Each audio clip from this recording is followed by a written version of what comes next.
che invenzione, che stupidicino, chi l'ha inventato noi l'ha mai ringraziato. Ti basta un niente e giro mondo, e con un click tu ti puoi innamorare. Invia messaggi sempre sul sito e le tue foto tu mi paga a guardare. È virtuale la mia sbandata e con Messenger torniamo a parlare. @libero.it, questa chat mi fa impazzire ed io scemo a te contatta, tu non rispondi e mi fai no.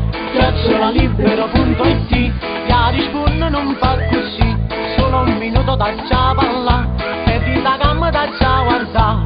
Si trasu di nasto un'ora, dove sempre a navigare, un virus chiamato amore, nella tua posta da già mannare. @libero.it, ma sono rippato e mo mi ha capito, dalla domenica al venerdì, io vedo a capo per sto PC.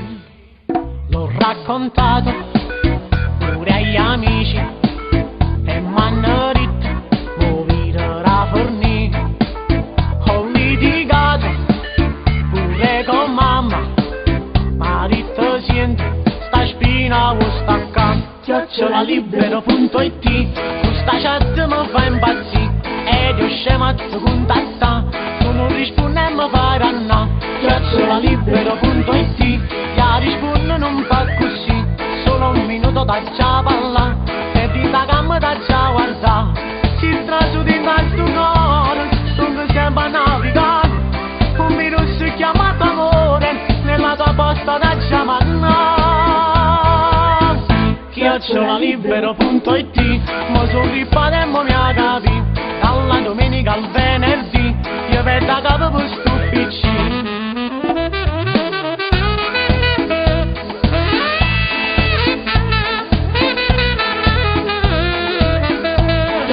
@libero.it, ya rispondi non fa così, solo un minuto da già parlare e di da gamma da già guardare.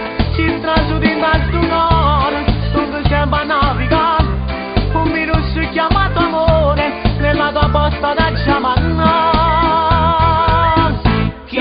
@libero.it, ma sono rippato e mo mi ha capito, dalla domenica al venerdì.